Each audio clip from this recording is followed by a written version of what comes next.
presentation updates and not vote on it. Great. So Good evening, everyone. Welcome to the Chaska Human Rights Commission meeting of Thursday, April 25th, 2024. Elise, would you be so kind as to do the roll call, please? Commissioner Ali Dar, Commissioner Welvert. Here. Commissioner Hubbard, Commissioner Sanderson. Here. Commissioner Me, Commissioner Hainan. Here. Commissioner LeSueur, Commissioner Hamza, Commissioner Gotti, Chair Carlson. Here. I think it's probably important to note that we do not have a quorum this evening, but our plan is to go ahead and walk ourselves through the agenda. We do have a guest presentation this evening. We can have discussion. We will not be able to vote on anything this evening, but I think it's probably a good opportunity for us to kind of catch up where we're all at, and certainly to hear from our guest presentation this evening. So I would like to begin with our guest presentation. Thank you so much, Adonai, for coming and being with us this evening. Adonai is going to talk with us about a proposal that she's put together on conversations on race being defined as racism and cultural education. So I invite you to the podium, and Elise will coordinate with you on your slides. And so welcome. It's so good to see you again. Yes, thank you guys for inviting me here.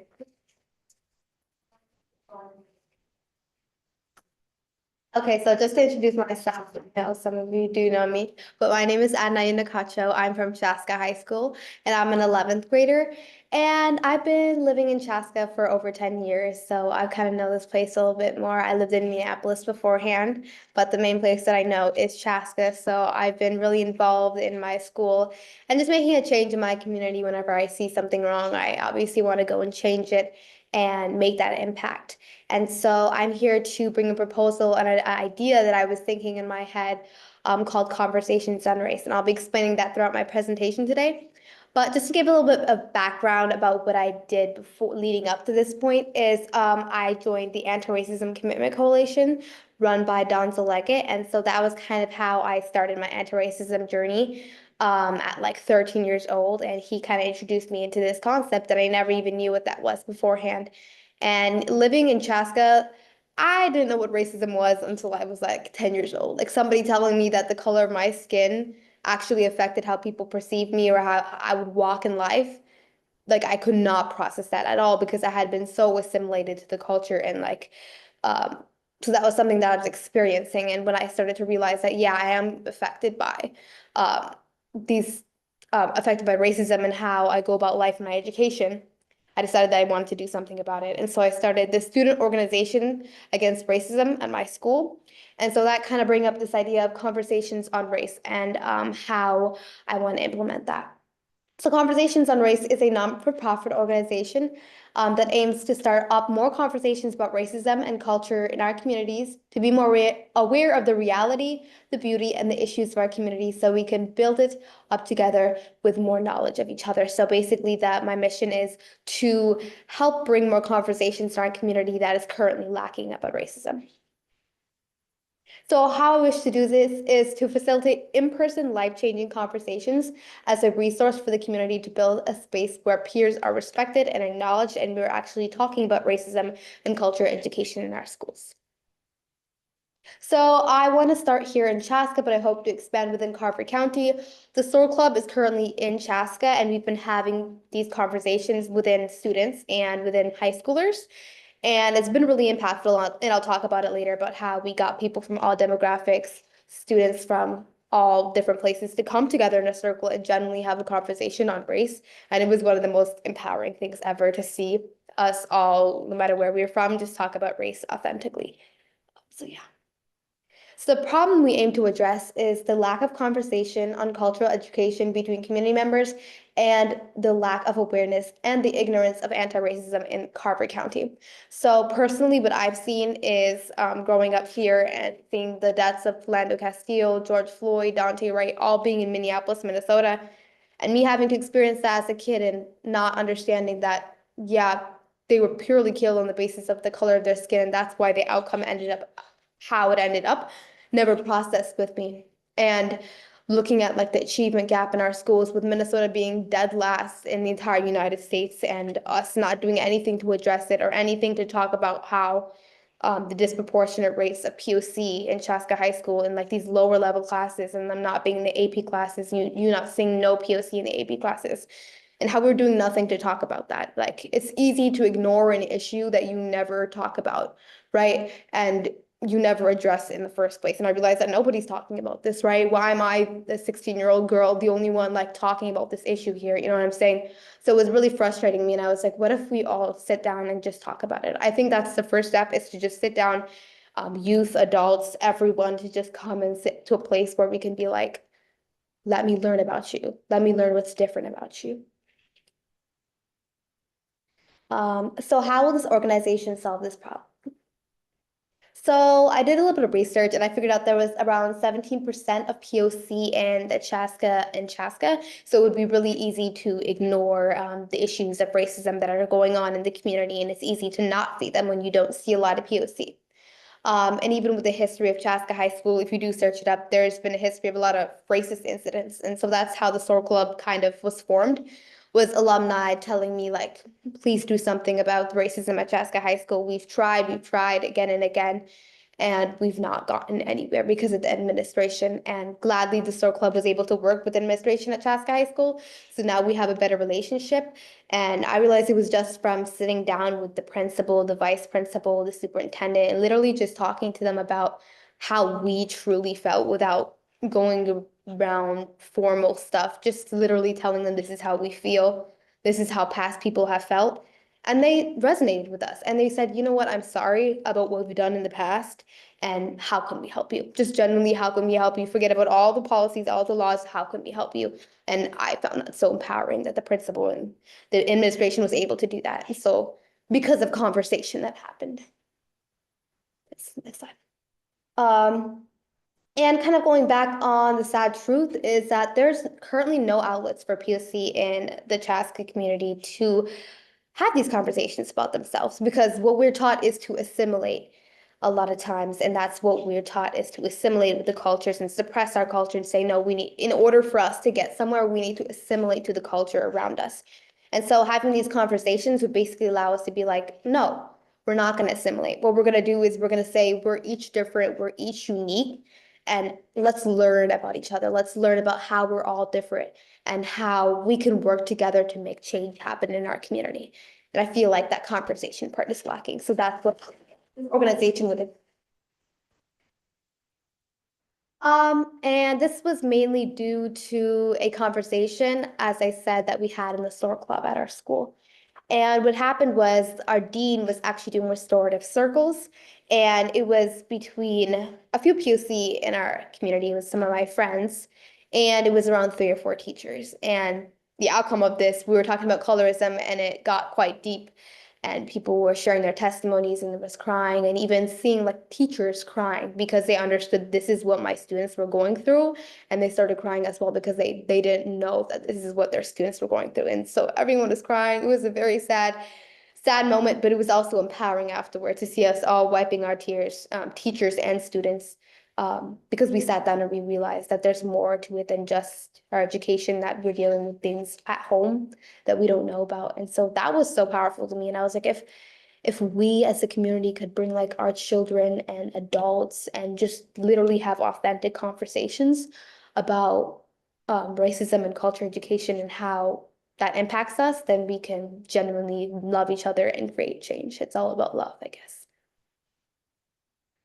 And this is the kind of quote that resonated with me. It said, the conversations hold immense power. They help us form new connections, deepen existing ones. They can change minds, align brains, save lives, and even present disaster on a global scale. So conversations are really, really powerful. Conversations are the beginning of knowledge, and connect intimate experiences allow us to grow as learners. And what we currently have right now is like communities of belonging, which I've been a part of, and the SOAR Club and things like this. And I feel like the conversations on race would directly, explicitly reach on the topic of racism and cultural education, so we can't really like go around that topic, right, explicitly talking about these issues.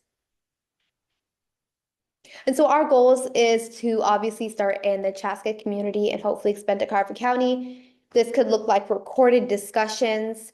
It could look like private or public, meaning that we would go to different spaces in the Chaska community and we would sit there and allow people to have empowering conversations where they would have these emotional changes within themselves to then create a bigger change. Also, in-person events is something that I was like looking forward to. Obviously, this is something that would happen in a larger scale, having in-person events where we would have people in small group discussions talk about racism and cultural education. And our goal is to spark conversations that will genuinely change people's hearts and knowledge of others, and create an increased sense of cultural education and awareness.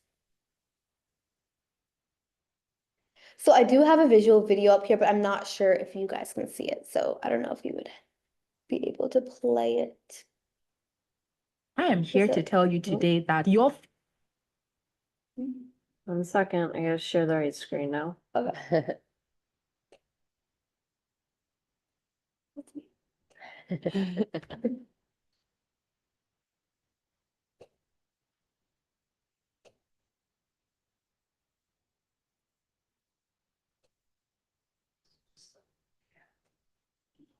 valid. Your trauma is valid. Your hurt is valid.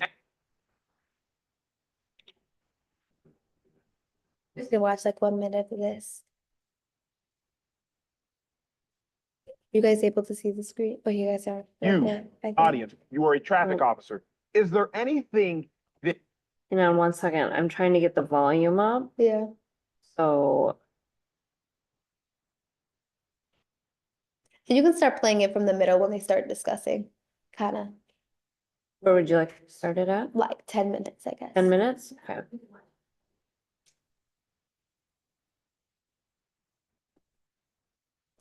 of disarming, then we about discharging. And I think that's where we lack. There's a communication barrier. And I always say this, that's why I'm so eager to talk to you all from Petaluma. If you don't grow up around something, then you're not really going to know how to communicate with that thing. And it's not the same. Communicating with a white cultured person versus a black cultured person is different.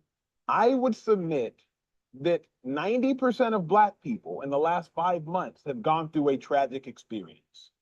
We all have in witnessing the murder of George Floyd.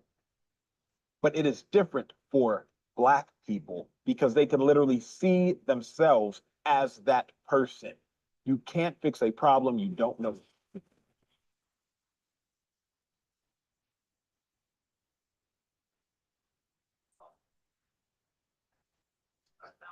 But if it was a black police officer? Nah, it's different. So black people often navigate white spaces as a foreigner. As I sit in this room, I'm one of 3 black people in here. You sit in this room and you're one of 35 white people in here. It's natural for you. Yeah. You're home. Whenever I walk into a room, a restaurant, church, anywhere, I'm looking for black people.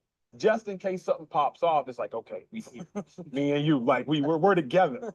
Because so many black people in life have probably gone through some sort of struggle, there's an instant connection. That makes you relax a little bit more. Yeah. You're still dealing with a cop, so you're nervous naturally. But it's if I can now be honest, I see That's you good. black before I see you cop. Right.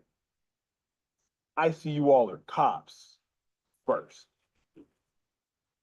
And Nick, I'll go back to you. How do you feel when you hear the phrase Black Lives Matter? Black lives do matter. We need to pay attention to some of the injustices that have happened over, the last 100 years and beyond. Where Black Lives Matter becomes confusing is when it becomes very divisive. Right now, in the midst of a political election, there's questions on whether Black Lives Matter is a social movement or is it a campaign. And I think when we pass the November elections, I think we need to focus on continuing it as a movement so we can create a successful outcome. Because if it ends on the election, then it was just a campaign.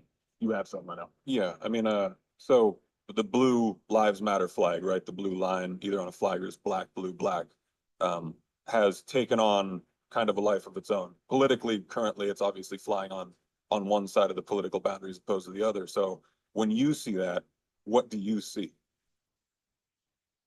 I feel frustrated because I feel as though the agenda is being moved. Here's what I mean by that. To say any life matters is to assert that we thought that life didn't matter. So to say that blue lives matter would to then assert that historically we've acted as though cops' lives don't matter. Whereas Black Lives Matter, historically, we have literally acted as though Black lives don't matter. All men are created equal. Late 1700s, we donned that phrase. They weren't talking about black men, weren't talking about black women, weren't talking about women, but we said all men are created equal. So now it's like, wait a second. Just in case they're not talking about us this time, let's make sure we specify that Black lives matter. Ryan, earlier you mentioned.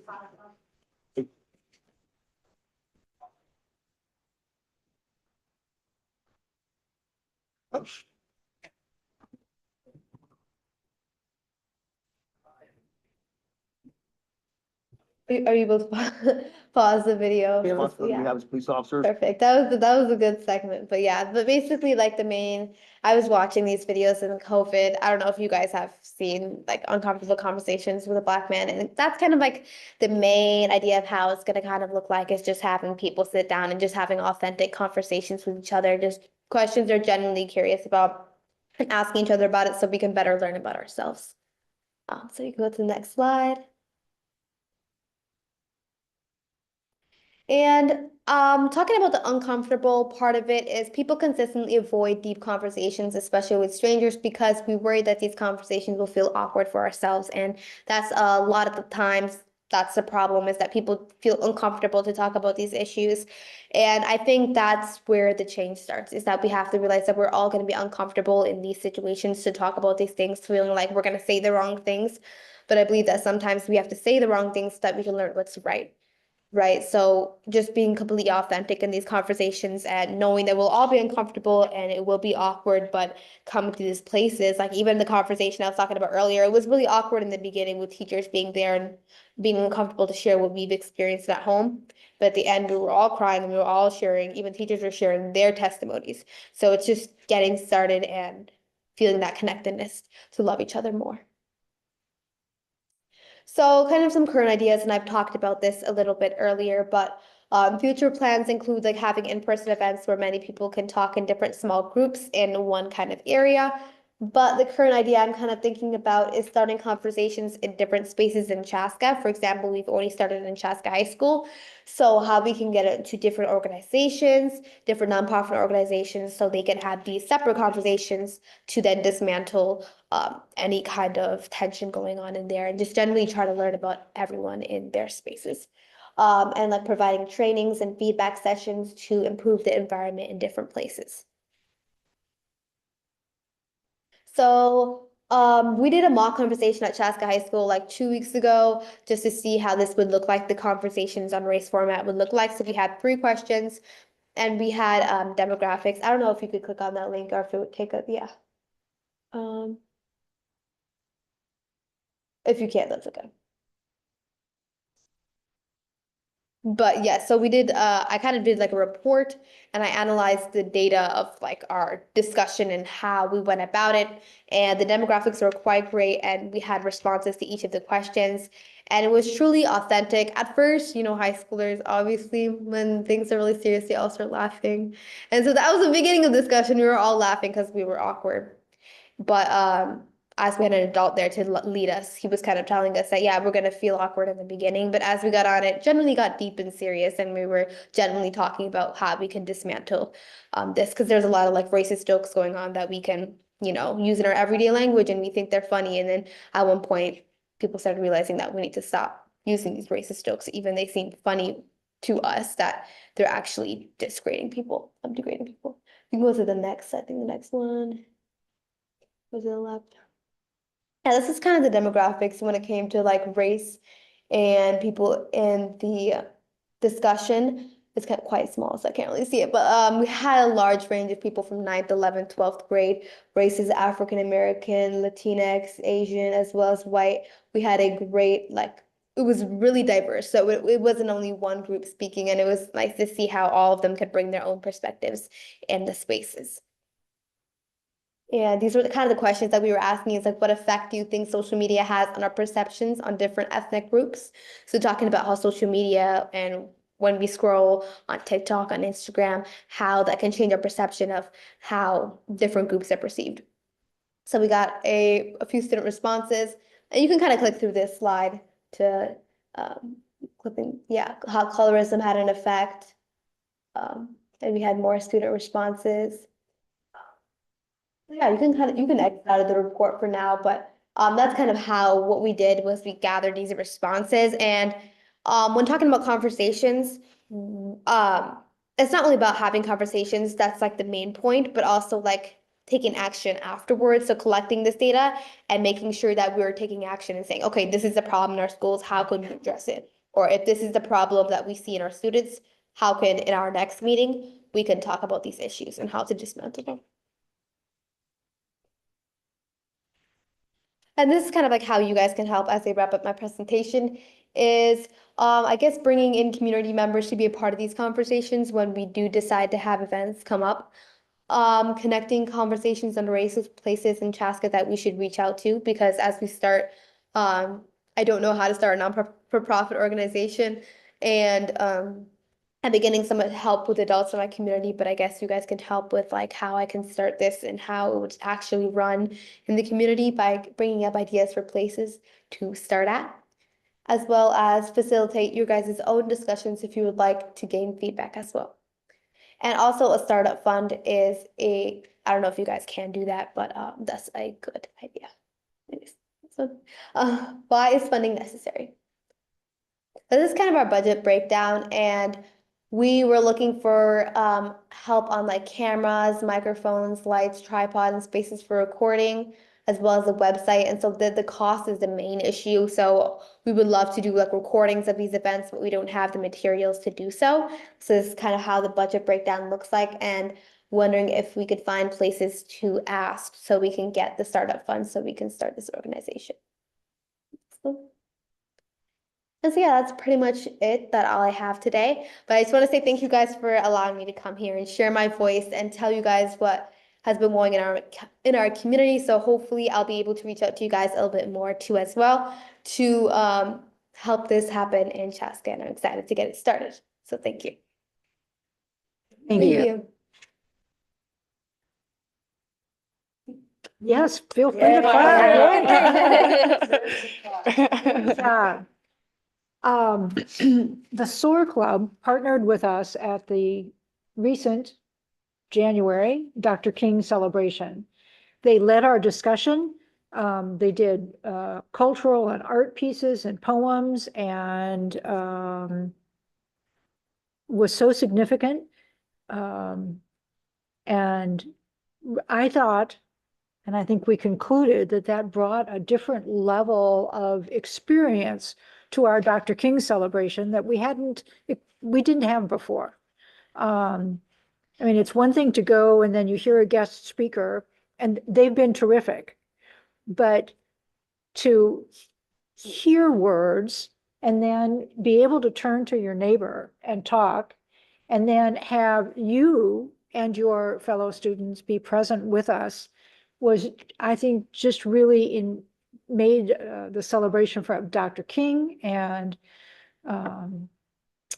just very impactful for me this past year. So thank you to SOAR for helping us do that event. Great presentation. Thank you so much. Questions, comments, thoughts that we can give? I mean, my only Please comment, start. I like the idea of initiating in-person conversations. I think there's too much communication these days that is, virtual and online. And I think it's an authentic experience that will really resonate with people. So yeah. Hannah, Jen? Adonai, do you have any, future events kind of planned out yet where there's specific ways that we could help in the near future? We do not have any events planned out Okay. now, but I guess that's kind of the next initiative that we're gonna take is making events. So we started a mock one at Chaska, but we're just trying to figure out how we're gonna go. Yes. What are some of the ideas that you all have had in mind of places to kind of expand beyond Chaska High School? We're kind of thinking at first, just gathering a few people in the community that we know, because Yeah. we kind of have an idea of the organizations here at Chaska that we could reach out to, but just gathering people from all different ages, like maybe we're thinking about starting in schools because that's what we know the most, like grabbing some teachers, students, and sit down together, let's say at Chaska High School, because that's a great space that we can start and have these conversations. So starting from the schools, I guess, and then branching out from there. And I feel like having them recorded will allow people to see these discussions and be like, I want to be a part of them too. And social media does have power to help other people see these recorded discussions. Hopefully they can join. Did you hear back from anybody after the mock one at Chaska High School? Like, did anyone share kind of how the experience impacted them or what they kind of want to take from it? Yes, after the discussion, I had two girls, they were both in ninth grade, say that they wanted to do another discussion that they thought they wanted to talk about, which was actually about like cultural assimilation too as well, and how they have to assimilate their culture to be in these spaces. So they wanted to talk about that next. So we had some ideas coming in through. So it was quite happy to see that. Yes.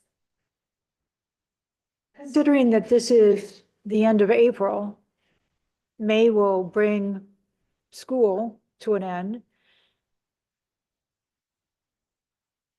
It'd be great if there would be a way that we could partner over the summer months to kind of kickstart an event in September for you. That would be really nice. Yeah, I'm free all summer, so I'm really, yeah, that's what I was kind of thinking, like, as we come down to summer, like, planning things out to get some started for the next year. Great.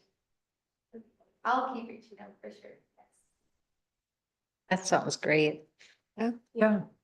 Yeah. Thank you so much for an excellent presentation and for being here this evening with us. We look forward to partnering with you and connecting with you on this path. Thank you so much. You're very welcome. And you have to leave, so No thank you guys so problem. much for having me here. Absolutely. Okay. Good to Good see you. night. Take care.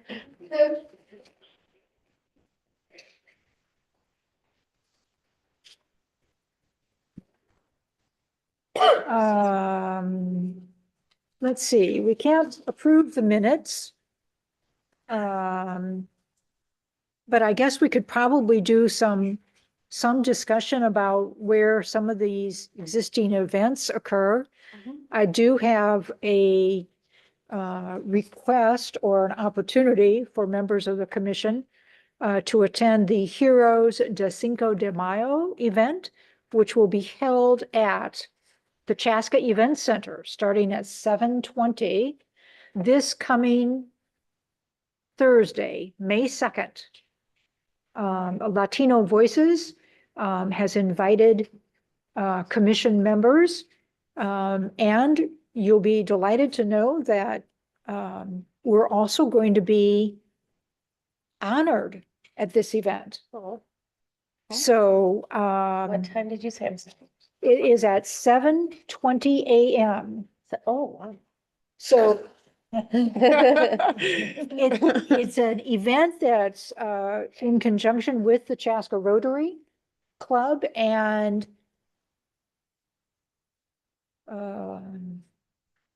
okay, so that much I know. And so if we can post for open meeting laws, we would want to do that so that in the event that more than 3 persons are there, that's perfectly understandable. And then certainly, I'm sorry, I will not be here on that date. And so if you can coordinate and perhaps go, the Chaska Rotary has been a partner with us in the past. Latino Voices is an organization that we too have partnered with in various efforts here in Chaska. Historically, this event is well attended and very popular. We do need to have a RSVP. So Do we do that ourselves online, or is that something we'd be doing here tonight? would you prefer that we handle it Um, collectively or individually? I can gather names until Tuesday. After that, I won't be able to do that. So depending upon when if people let me know before Tuesday, I'll gather them and I'll send them on over to the group. I will attend at least. Okay. You can mark me down. And then by all means, share with us in May at our May Oh, meeting. definitely. Yeah. Take notes. Well, Can I bring a guest? if Elise is willing to make the reservation for you and a guest, then I guess. Okay, I would say put 2 down and I'll see if my spouse can join me. That'd be great. You do not need to wear a t-shirt that says Human Rights Commission, Okay. but you might I remember will wear my name tag. if you can remember your name tag. But if they know you're coming, they'll look for you. Okay. And certainly you're not as well known yet, I have a but, name tag though. but you have a name tag. There you go. And I'd love it if you joined me. I'll have to check with, I don't even know what day, is that a Saturday? It's a Thursday morning. Okay, see, yeah, I don't know. I'm usually in St. Paul on Thursdays, but I'll see what I can do. Okay, so probably, we can go through, probably the most pertinent one is the Pride celebration. I think Elise Um, wanted to do the treasurer's report too. Oh, can we hear the treasurer's report? We just can't Sure. vote on it. There's not too much since last meeting. At the last meeting, you talked about, or the commission voted on a Pride celebration budget of 2,000. So that is what is reflected here of just kind of putting that out there. We'll keep that budget through the event listed as committed funds. And once we kind of, pay all the bills associated with that event, if there's money left over, you'll see it go back into the balance, the budget. So that's where we're at. Great. So I think Pride is probably a good conversation, right? Sure.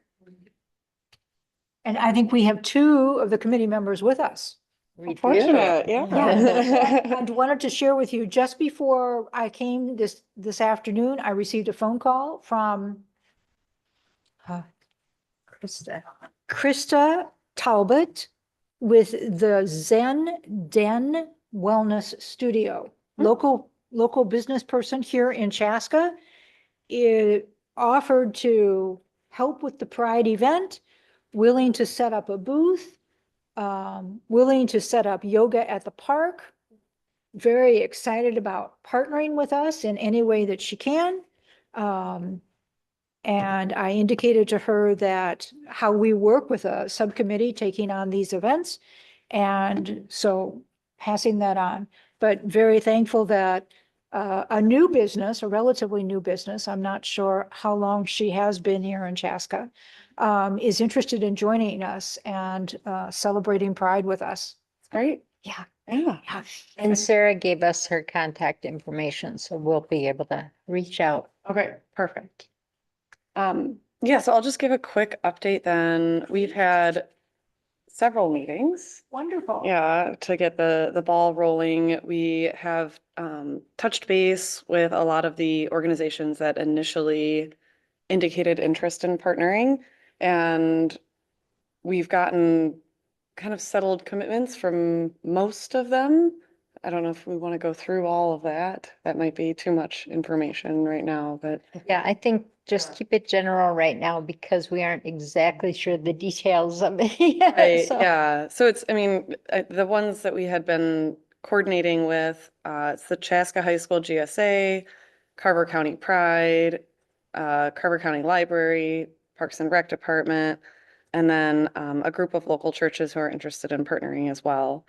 And so Parks and Rec is going to be helping out a fairly significant amount. They're helping us find DJ options and locating a food truck to have on site. And so the subcommittee had thought of doing, because of the timing of the event, we were thinking instead of doing a food truck that offers big meals, something that's a little lighter, brighter. We'll see. Yeah, it'll be interesting to see what we come up with.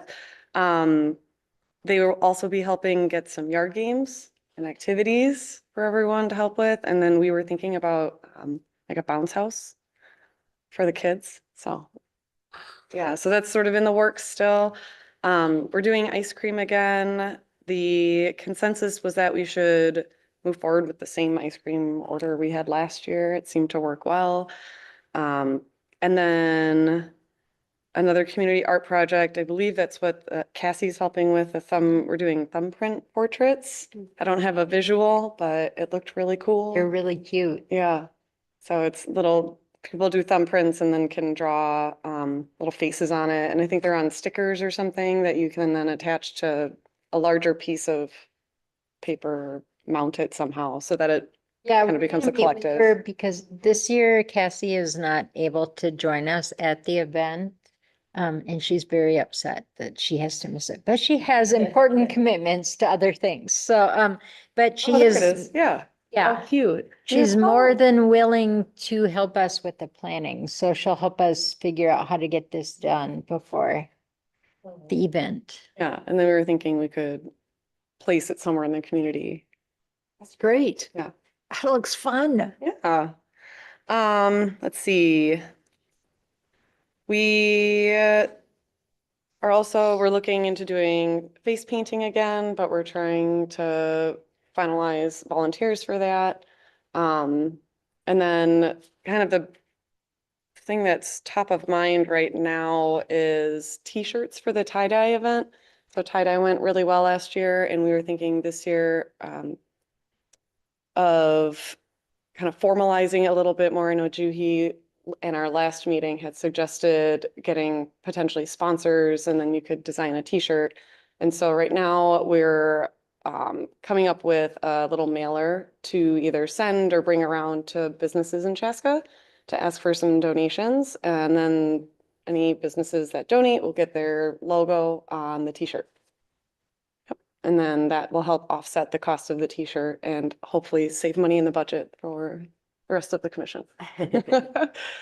Let's see here. The library will also be contributing a fair amount of items and activities. So they're doing buttons, a book raffle, reading guides, and then a librarian-led story time.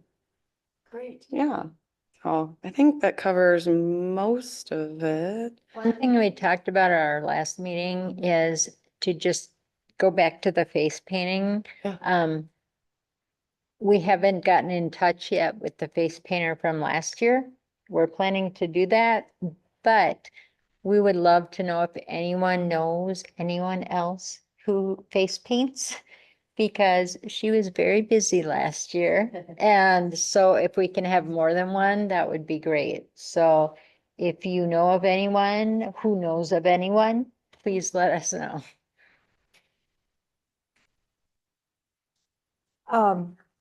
Since we're discussing, I had reached out to the contact that I had for a donation of t-shirts, easily accepting of dye for tie-dye. And the best price was, I had hoped free, but that was a little bit more than what this particular vendor wanted to offer. They will put together a proposal. I think I've got them down to $2 each, but we'll see. And as soon as I have that, I'll certainly get it to Okay. the two of you. That'd be great. Yeah. Thank you. Because the bandanas, if that's what we Yeah. call it, that we have plenty of in the basement, I think. I need to go check. I don't think we have a lot left, if we Oh. have any left. Okay, so I don't know. I thought maybe I could get them for free, but I'm still working on it, so we'll see. Anything helps. Sure, absolutely. Yeah. Well, it sounds great. We have a lot of ideas for next year as well. So we were thinking big and realized there's a limited kind of timeline that we're on. So we've got so our wheels are spinning on how to keep it kind of growing and expanding and That's great. entertaining. Yeah. I do. Yeah. So I did see on here, one other thing we had mentioned was having a sensory friendly area. It'd be interesting maybe if, Has been yeah. really helpful with that in previous years. So have you had a chance to talk to them? Okay. So just so we can be as inclusive as possible for everyone. Absolutely. Yeah. Yeah. Okay, we don't have anybody from River City. Are you River City? I am. Oh, you are. I River am City. also on Rivers. Yeah, I got a busy summer. Yeah. We have not met. I think an email's gone out to try and coordinate a meeting. Okay, So we should have something to report next time. okay. Um, I think the only thing that I wanted to share is, I think and certainly the Human Rights Commission has benefited from a long relationship with the Chaska Herald. And of course, today was our last official publication of the Chaska Herald. And I think that community newspapers, certainly in its history here in Chaska, have been the means by which many life events have been shared, encouraged, detailed. And it's a sad day, I think, in terms of our communities that we will no longer have a newspaper. Our official publication for the city of Chaska will now be the Waconia Patriot. And so I know that events that the Human Rights Commission hosts will always be forwarded to that organization, but it's a little bit different than having our own paper. But in today's paper, there was a comment made by the new chair of the this is City of Savage Community Equity Commission. And this is an organization that started within, I think, the past year. And Amina Agawamba, I hope I'm pronouncing her name correctly, said this comment, and I thought it was an interesting comment and a particularly pertinent to the Chaska community, but certainly applies to Savage. She said, a newspaper can be a place where marginalized voices are elevated, and we need to have a forum for community engagement that connects and bridges across differences. And I thought, wow, that's a powerful statement. Certainly, we heard that with Adonai's presentation this evening, but how that piece will be missing from our community. I guess I just wanted to say, on behalf of the commission, if people from the Herald are listening, we'll miss you. So I don't have any other information for this evening that we can discuss. Absence with a forum. Do any of you have any items you want to have for discussion this evening? No? Well, great. Then enjoy the Cinco de Mayo if you can be there. We'll look forward to seeing you in May. Thank you for being here this evening. And I think that's it for this evening. Do you have anything, Elise, for us? Okay. All right. Thanks for being here.